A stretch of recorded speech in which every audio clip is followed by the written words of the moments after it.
ఈరోజు పత్రికా press meet నిర్వహిస్తున్నటువంటి డేటా బాధ్యులకు మరియు వివరాలు సేకరిస్తున్నటువంటి పాత్రికేయ మిత్రులకు మరి వచ్చినటువంటి వీక్షకులకు ధన్యవాదాలు తెలియజేస్తూ, మిత్రులారా, రోడ్డు మీదకి వచ్చి కన్నీరు పెడుతున్నటువంటి ఉపాధ్యాయులకు ఈ సమాజం జవాబు చెప్పుకోవాల్సినటువంటి అవసరం ఉంది.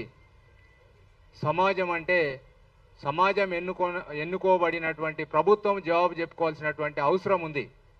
ఈ ప్రభుత్వం ప్రజాస్వామికంగా ఎన్నికయ్యి ప్రజల కొరకు సమాజ సంక్షేమం కొరకు పనిచేస్తున్నామని చెప్పుకున్నటువంటి ప్రభుత్వము అట్లా చెప్పుకునే క్రమంలో మరి అందులో సొసైటీలో భాగమైనటువంటి అధ్యాపక వృత్తిలో కొనసాగుతున్నటువంటి ఈ యొక్క అధ్యాపకులు ఇక్కడ వచ్చి ప్రెస్ మీట్ పెడుతున్నారు అని అంటే, గత 3 సంవత్సరాలుగా మదన పడుతూ ఎవరికి చెప్పుకున్న సమస్య తీరకపోవడం వల్లనే ఇక్కడ మీ ముందుకు వచ్చి సమాజం ముందు సమస్య ఉంచుతున్నటువంటి సందర్భంగా మీకు నేను విజ్ఞప్తి చేస్తున్న అంశం ఏంటంటే, ప్రాథమికంగా ఏ దేశం బాగుపడాలన్నా, ఏ సమాజం వృద్ధి చెందాలన్నా ఒక జ్ఞానం అనేటటువంటిది అవసరం. ఆ జ్ఞానము అధ్యాపకులు బోధిస్తే, ఉపాధ్యాయులు బోధిస్తే పిల్లలు నేర్చుకొని మరి ప్రతిభావంతంగా ఎదిగి ఈ సమాజానికి ఒక దిక్సూచిగా, ఈ దేశానికి ఒక వెలుగుగా, ఈ దేశాన్ని ఒక ఉన్నతమైనటువంటి స్థితిగా నిలపడానికి ఈ యొక్క పౌరులు మరి పనిచేస్తూ ఉంటారు. చేస్తున్న క్రమంలో ఈ యొక్క ఉపాధ్యాయ వృత్తులు ఏదైతే ఉన్నారో ఈ ఉపాధ్యాయులకు తినడానికి తిండి, కట్టడానికి బట్ట, ఉండడానికి ఇల్లు సమకూర్చాల్సినటువంటి బాధ్యత ప్రభుత్వాలపై ఉంటుంది. ఈ శ్రేయో రాజ్యంలో, సంక్షేమ రాజ్యంలో, ప్రజాస్వామ్య రాజ్యంలో మరి ప్రజల్ని, మరి ముఖ్యంగా ఉపాధ్యాయుల్ని వారి యొక్క క్షేమాన్ని దృష్టిలో ఉంచుకొని వారికి సరైనటువంటి సౌకర్యాలు కల్పించాల్సినటువంటి బాధ్యత ఈ ప్రభుత్వాలపై, ప్రజాస్వామ్య ప్రభుత్వాలపై ఉంటుంది. ఒకవేళ ప్రజాస్వామ్య ప్రభుత్వాలు ఆ విధంగా పనిచేయకపోతే ప్రజాస్వామ్య ప్రభుత్వాలు విఫలమై నియంతృత్వ ప్రభుత్వాలుగా మారుతూ ఈ సమాజ కంటకులుగా మారే అవకాశం ఉంటుంది. ఆ విధంగా జరిగినప్పుడు ప్రజాస్వామ్యం కుప్పకూలి సమాజంలో అంతర్యుద్ధం చెలరేగి అల్లకల్లోలమై శాంతి క్షీణించి అశాంతి ప్రభవించి మొత్తం సమాజమే అల్లకల్లోలమయ్యే పరిస్థితి ఉంది. దానికి కారణం ఏంటంటే అనేక మంది ఉద్యమాలు చేస్తూ ఉంటారు, టీచర్స్ మాత్రం ఉద్యమాలు చేయరు.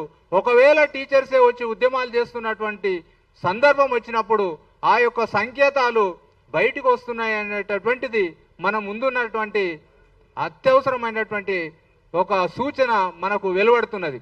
ఈ క్రమంలోనే ఇక్కడ సిబిఐలో పనిచేస్తున్నటువంటి ఒక సంజీవ్ అనేటటువంటి ఒక మరి అసోసియేషన్ అధ్యక్షుడు మరి కాలేజీ యాజమాన్యం బహిష్కరించినప్పుడు, సస్పెన్షన్ చేసినప్పుడు దానికి మరి వ్యతిరేకంగా మరి కోర్టులో కేసు ఫైల్ చేసినప్పుడు దానికి అండగా ఉన్నటువంటి ఒక ప్రొఫెసర్ ఉపేంద్ర గారు ఏదైతే ఉన్నారో మానవతా దృక్పథంతో, అరే తోటి ఒక ఉద్యోగస్తుని సస్పెండ్ చేశారు, మానవతా దృక్పథంతో సాయం చేసి తనకు అండగా ఉండి లక్షలాది రూపాయలు ఖర్చు చేసి మరి లక్షలాది రూపాయలు వెచ్చించి ఆ యొక్క వ్యక్తిని ఆదుకోవడానికి ప్రయత్నం చేస్తే ఆ యొక్క మానవత్వాన్ని ధ్వంసం చేసి ఆ యొక్క ఉపాధ్యాయుని ఆ యొక్క కాలేజీ నుంచి తొలగించడం జరిగింది.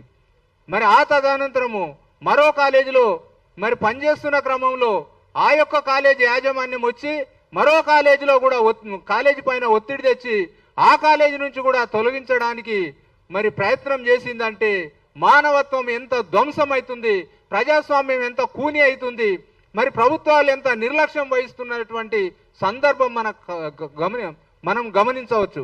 కనుక ప్రజాస్వామ్య ధ్వంసంలో మనం ఎవరం కూడా శాంతిగా ఉండలేము, మనం ఎవరం కూడా వెల్ఫేర్ స్కీమ్లో మరి భాగస్వామ్యం కాలేమనేటటువంటిది ఈ సందర్భంగా నేను తెలియజేస్తున్నాను.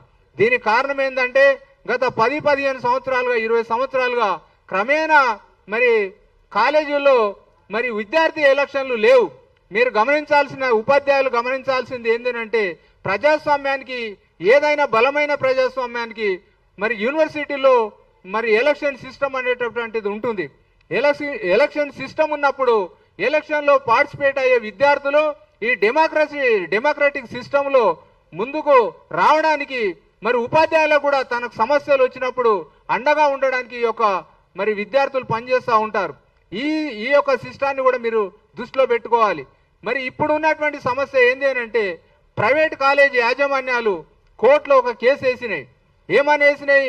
10,000 కోట్ల రియంబర్స్మెంట్ మా కాలేజీలకు ఇయ్యలేదు, మరి ఇవ్వకపోగా మేము ఫీజులు వసూలు చేసుకుంటే కూడా ప్రభుత్వం పర్మిషన్ చేయట్లేదనే 2 అంశాల మీద హైకోర్టులో కేసు వేస్తే రీసెంట్గానే ఒక మధ్యంతర ఆర్డర్ హైకోర్టు ఏం చెప్పింది ప్రభుత్వానికి అనంటే, మీరు 10,000 కోట్లు మీరు డబ్బులన్నా ఇవ్వండి, లేదంటే ఫీజులన్నా వసూలు చేసుకోండి అనేటటువంటి మరి ఒక మధ్యంతర ఆర్డర్ను జారీ చేయడం జరిగింది. ఈ రెండింటిని కూడా నేను వ్యతిరేకిస్తా ఉన్నాను. ఎందుకనంటే 10,000 కోట్లు ప్రభుత్వం ఎందుకు ఇవ్వాలి మరి ప్రైవేట్ కాలేజీలకు? అదేవిధంగా మరి విచ్చలవిడిగా ఫీజులు ఎందుకు వసూలు చేయడానికి ఎందుకు పర్మిషన్ ఇవ్వాలి హైకోర్టు అనేటటువంటి దాన్ని కూడా నేను వ్యతిరేకిస్తా ఉన్నాను.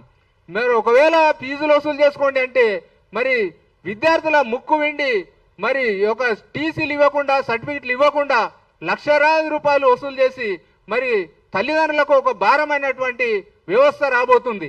అదేవిధంగా ఒకవేళ 10,000 కోట్ల రియంబర్స్మెంట్ ఇస్తే తూతు మంత్రంగా విద్యార్థుల మరి ఉపాధ్యాయులకు 1 సంవత్సరం జీతాలు ఇచ్చి చేతులు దులుపుకొని కాలేజీ యాజమాన్యాలు మరింత బలోపేతం అయిపోయి ఈ ప్రజాస్వామ్యానికి గుదిబండగా మారే అవకాశాలు ఉంటాయి. కాబట్టి నేను ఆ సిస్టాన్ని కూడా వ్యతిరేకిస్తూ మరి ఈ 2 కాకుండా ఒకవేళ ఈ 2 ఉన్నట్టుంటే ఉపాధ్యాయ సంఘాలు ఏదైతే ఉన్నాయో మీరు ఆ కేసులో మరి ఇంప్లీట్ పిటిషన్ వేసి మీ యొక్క బాధలు ఏమున్నాయో కోర్టు దృష్టికి తీసుకొచ్చినట్టుంటే మధ్యంతరంగా ఆర్డరు మీ పక్షాన వచ్చే అవకాశం ఉంటుందని చెప్పేసి నేను ఈ సందర్భంగా మీకు న్యాయపరంగా తెలియజేస్తా ఉన్నాను. ఎందుకు అని అంటే ఆ 2 కాకుండా వారు కోర్టు ఒక డిక్లరేషన్ తీసుకుంటుంది ప్రైవేటు యూనివర్సిటీలో కానీ మరి ప్రైవేటు యాజమాన్యాల దగ్గర ఒక డిక్లరేషన్ అడిగే అవకాశం ఉంటుంది. ఆ ప్రయత్నం కూడా చేయాలని మీకు తెలియజేస్తా ఉన్నాను. ఇక పోతే ఈ యొక్క ప్రైవేటీకరణ వల్ల 1992 తర్వాత ఆర్థిక రిఫార్మ్స్ ఏదైతే వచ్చిందో ఈ 30 ఏళ్ల కాలంలో ప్రైవేటీకరణ బలపడి మొత్తం దేశంలో ఉన్నటువంటి 26 బ్యాంకులు నేషనలైజ్ బ్యాంకులు ఏదైతే ఇందిరాగాంధీ 68లో మరి ప్రభుత్వ బ్యాంకులుగా చేసిందో ఈ రోజు 12 బ్యాంకులకు 25 బ్యాంకుల నుంచి 12 బ్యాంకులకు కుదించబడ్డాయి. ఏప్రిల్ తర్వాత ఈ 2027లో 12 నుంచి 5 బ్యాంకులు కాబోతున్నాయి.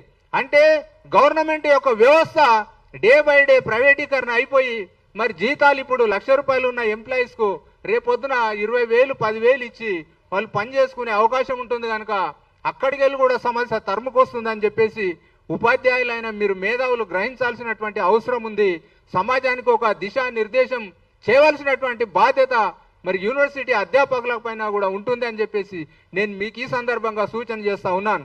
12 బ్యాంకుల నుంచి 5 బ్యాంకులు వస్తే అంటే 26 బ్యాంకుల నుంచి 5 బ్యాంకులు అంటే 20 బ్యాంకులు ఎగిరిపోయినట్టే, లక్షలాది ఉద్యోగాలు ఎగిరిపోయినాయి. ఇక్కడ ప్రైవేటీకరణలో కూడా మరి ఇప్పుడు 20,000కు 30,000కు కూడా జీతాలు ఇస్తున్నారు. కాబట్టి ఆ జీతాలు ఇవ్వాలని అంటే దాదాపు మరి ₹1,00,000 జీతాలు పెంచాలనంటే రియంబర్స్మెంట్ కొంత ఇచ్చి మీ సూచనల ప్రకారం హైకోర్టు ముందు ఒక అఫిడవిట్ ఫైల్ చేసినట్టుంటే కొంతవరకు సమస్య నెరవేరుతుందని చెప్పేసి ఈ సందర్భంగా నేను తెలియజేస్తూ మరి అన్ని రకాలుగా నేషనల్ సమతా లాయర్స్ ఆర్గనైజేషన్ ప్రెసిడెంట్గా హైకోర్టు న్యాయవాదిగా వేలాది మంది న్యాయవాదులు మీకు అండగా ఉంటున్నారు.